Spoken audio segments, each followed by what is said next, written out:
50 States of Terror may include content unsuitable for young audiences. Listener discretion is advised. Content warnings will be included in the show notes.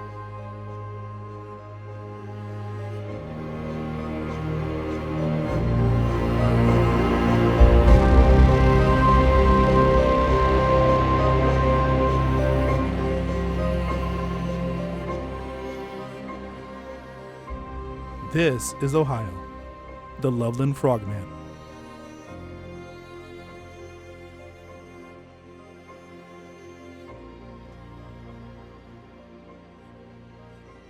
Hello world, your favorite podcast host about cryptids, Anthony here.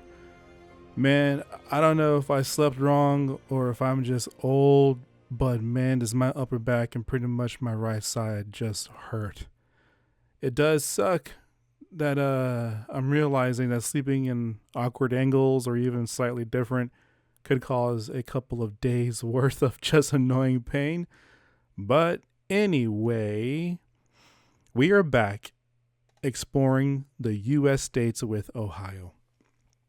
Ohio is one of those states that I want to visit one of these days.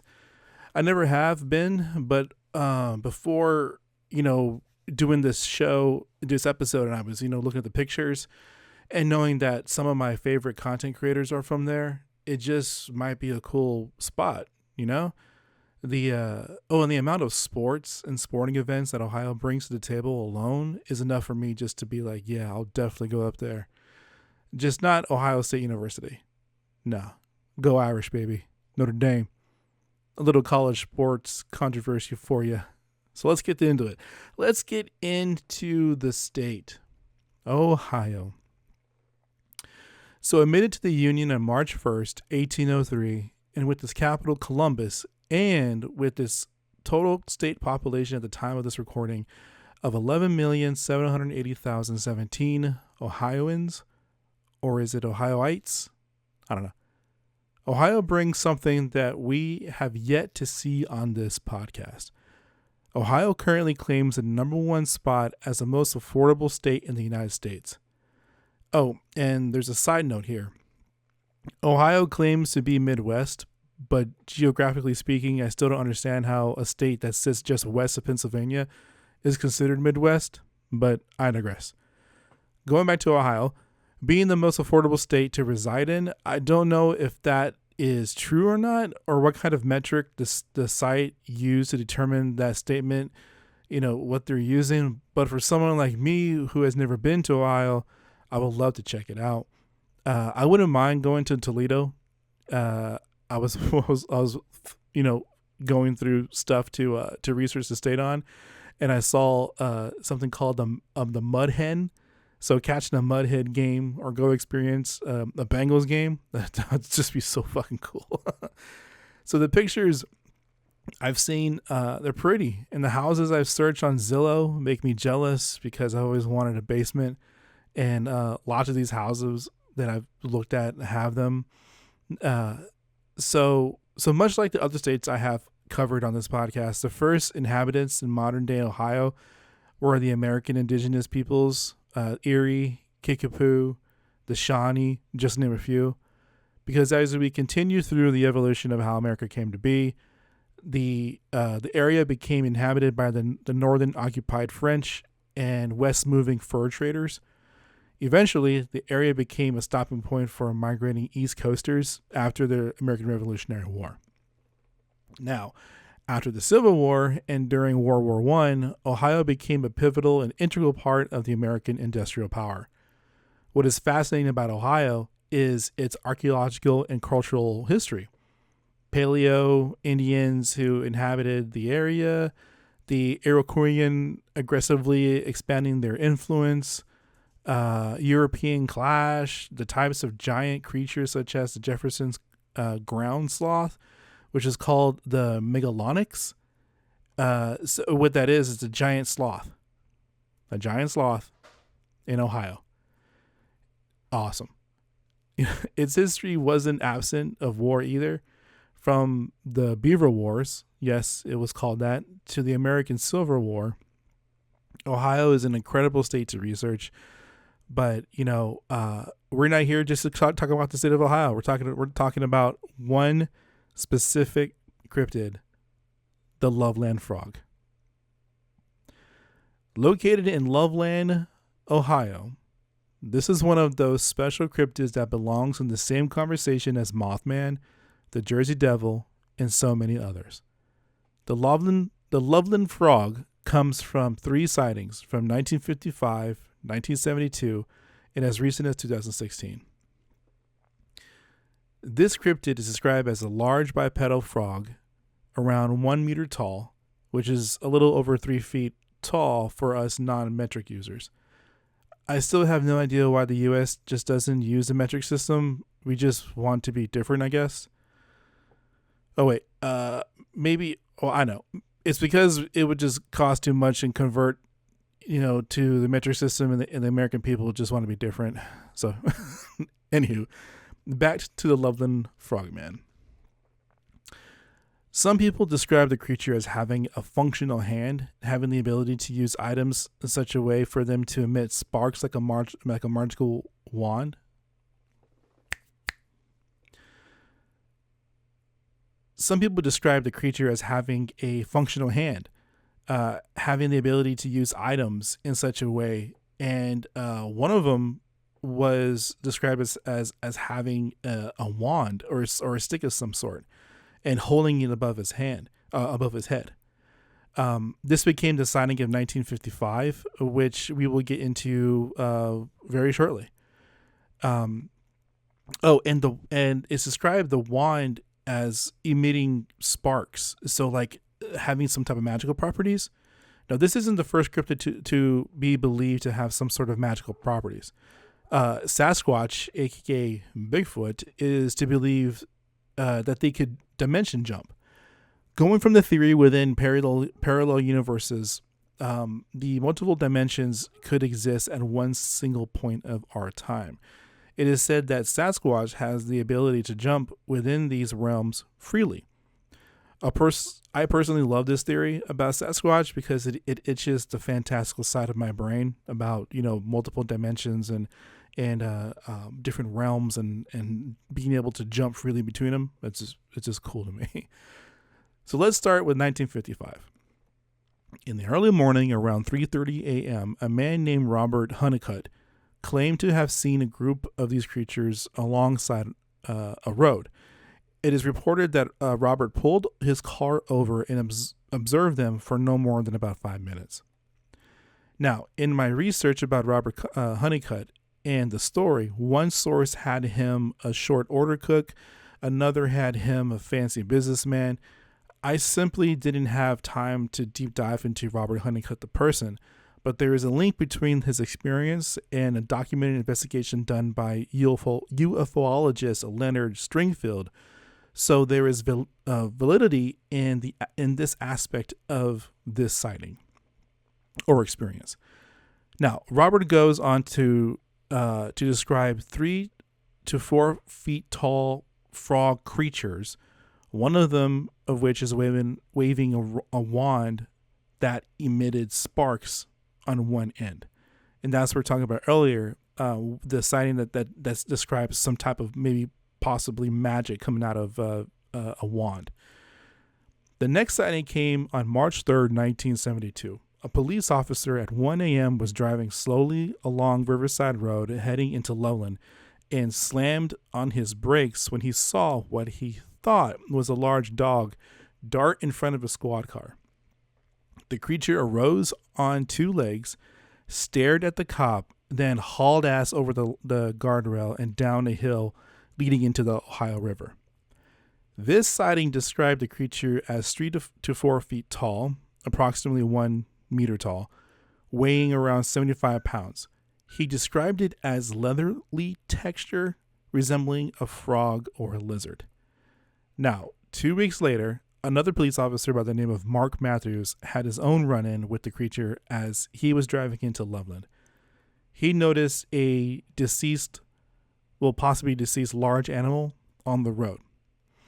The officer was going to remove the carcass from the road, but it sprang into a cross position, then freaked the cop out. The cop unholstered his weapon. He fired off a couple of rounds at the thing, which he reportedly did hit. The creature hobbled to the side of the guardrail and left. The officer apparently didn't pursue, but later described it exactly as the previous officer had. Now, Mark Matthews has since the encounter backtracked his story, saying that it was blown out of proportion and it was just some type of large lizard that got too large for its living, space, and escaped from someone's home. But the question comes up, then why did he shoot? He later claimed that it was to support his partner's sighting. I personally believe that he was probably ridiculed for so long about it that he just later changed the story, considering that he might in fact encountered a large frog. Now, the last sighting occurred in 2016 by Sam Jacobs and his girlfriend while they were playing Pokemon Go in Cincinnati. But according to WLWT5, a NBC News affiliate out of Ohio, it is reported that they claim to have seen the creature in Loveland and have photo evidence. Sam describes it as a giant frog standing about 4 feet tall on 2 legs. And you can Google search this image. This image is just of a kind of a blurry, pixelated picture, if I can talk. Not crisp like today's pictures would be, but it was like kind of zoomed in way too far. And there is this frog-like creature that's standing inside of this bed of water that's maybe to its hip, maybe, with 2 large glowing eyes, like you would see if you were to have a flashlight or a flash photography onto like an animal such as a dog, a cat, or in this case a frog. All right, okay, so let's talk about this thing.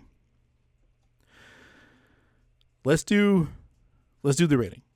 Let's get straight into this rating. I keep forgetting to rate these cryptids. I need to go back and rate a couple of the ones I missed on previous episodes. But before that, let me rate this one. So this is what I love about this cryptid. It has depth into the sighting, and it has multiple encounters, and it has a photo. Albeit the photo is blurry and zoomed in way too close, and it looks a little wonky. But considering it was taken in 2016, I want to say that when you zoom in too far, the picture does look a little blurred out anyway, even with that time frame technology. And it makes sense too, because the story is that the couple was playing Pokemon Go, so you have your phone out already, and on the game you can quickly just switch into photo on an app photo and just snap a picture real quick. But anyway, it's still a photo. The creature follows the same pattern as most of the cryptids I cover, as that it is centered around one area, which makes plausibility difficult. But that doesn't completely rule anything out. I did find perhaps 1 or 2 giant frog folklore stories, but nothing deep rooting into like the indigenous people's lore. So there wasn't much more to go on. But hear me out. A giant frog, 1 foot in length, 32 centimeters, and weighing around 8 pounds, 3 or more kilograms, is real. It is called the Goliath frog. We also know that at one point in time, the Basil Bufo, if I'm saying that right, the Basil Bufo once hopped on Earth 70 million years ago at around the same size or larger as the Goliath frog. And I'm just now making the connection that Bufo, the character on Adventure Time, is a giant frog. Oh, shit, that's awesome. Anyway, so it is plausible that an animal species to have giantism or have the same effect as being the alpha in their environment with no direct predators that it grew to extreme size and perhaps figured out how to navigate short distances using its hind legs. So imagine a extremely large frog and it's moving. Well, if it's moving, it extends, and when it extends, it looks like it's on its hind legs. Now, is it possible that it could be like this a more intelligent creature? I would love to say yeah. And that's why I'm giving this a 4 out of 5 golden Nessies. Golden Nessies, golden sassies, golden mothies, it doesn't matter. 4 out of 5. I really wish this stemmed from folklore, but this one had me extremely interested. It wasn't that far-fetched to get sucked into a story. All it is a very large frog. And not extremely large like a 6-foot frogman hybrid, but on the small end, a 3-foot large frog that had the ability to use its hind legs. I love this one, and it would freak me out to see. Obviously it would freak, it would be freaky to see. But get this, like I said before, if the Goliath frog were to fully extend its body, it would appear to be like almost 3 foot in length. So wouldn't it make sense that it's a possibility that what they saw was this out of place Goliath frog that was maybe even slightly larger than its rest of its species, and was just like kind of like hopping along. But when it hopped, it kind of just looked like at 3 o'clock in the morning, at 1 o'clock in the morning, it just thing that walks on 2 legs. I mean, if you're not used to being up that late, your body's already tired. So I mean, it's plausible, and I love this one. This makes me so happy to believe that there might be something as large as a giant frogman just like chilling inside of Ohio in this one area in Loveland. I didn't see if there were any like pop culture references around the town. I didn't see if like there was a school named after them, like the Wampus Cat was. I kind of wish like there was like this, maybe like this brand of beer that's the Loveland Frogman. It'd be awesome to see what they come up with. But overall, this thing is simply just an awesome tale. And like I said, I really want this one to be like on the same level as some of the heavy hitter the cryptids. Just because of this isn't like an way out there type of far-fetched thing to see or believe in. Again, I keep on referencing the snallygaster because the snallygaster is just this obscene thing, but this isn't this.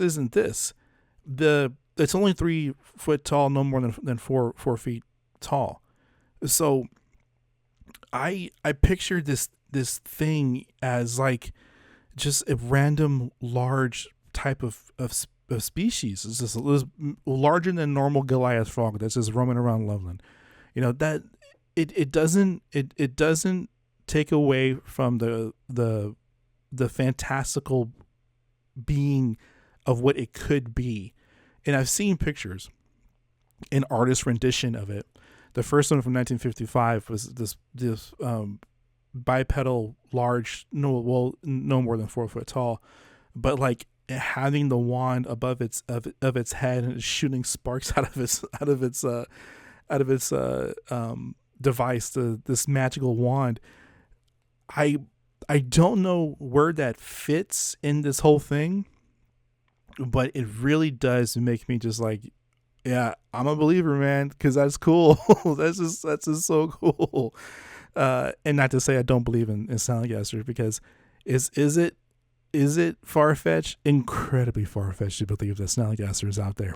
But this is just the cool part about it. Like, oh yeah, there's this giant flying bat wing tentacle beaked thing that's out there just flying around. That's cool. Whatever, man. I love it. So, thank you all for listening to another episode of 50 States of Terror. Stay tuned to listen to the show's social media outlets where you can find follow me, help the show grow. If we get so many followers and so many listens, then I can start making some marketing moves with the show.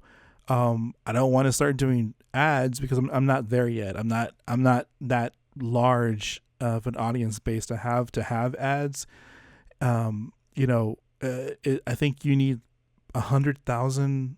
I think you need like 100,000 active listeners per episode to get like the sponsorship deals and things like that.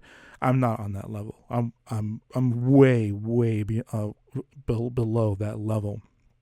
But if I get continuous streams and continuous support, then I do have the option to get some type of things coming for the show to grow. Because like, man, what do I use? I use Audition. I use Adobe Audition. Adobe is not cheap, man. It's not cheap. I am actively changing up the Patreon. So if you want to support the show, it's going to be at an even level now. I'm not going to do any tiers anymore. I modeled that after a couple of shows that I followed. Like, yeah, I think that makes sense. YouTube is slowly coming back. I wanted to start doing lives, just to talk about cryptids over live shows, just to have fun, with like-minded people who want to talk about cryptids and their love about the fascinating world of cryptozoology.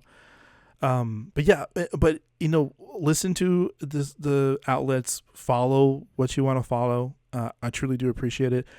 And if you want to donate to the show, you can do so on the link on the show notes for Buy Me a Coffee. If you don't want to do Patreon and you want to just spend $5 and just help me out, that's awesome too. I do appreciate it. And it's a tax write-off for you.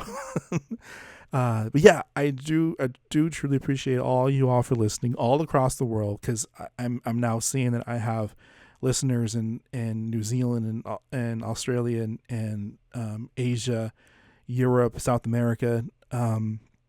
I do appreciate every single one of y'all for listening. Until next time, y'all. Later.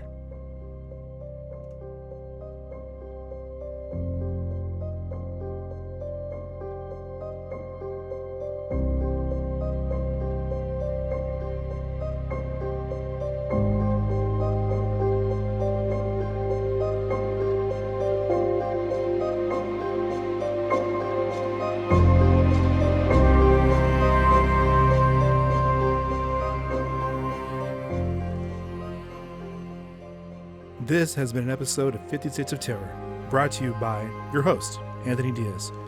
You can find the show on Facebook and Instagram at 50 States of Terror. On Twitter, you can find the show at 50 States Terror, without the of, because of the character limitations.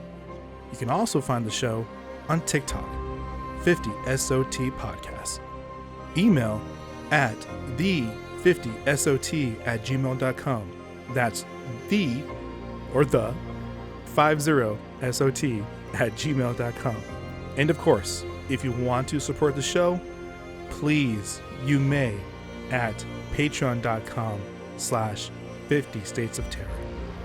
Thank you, and happy hunting. Later.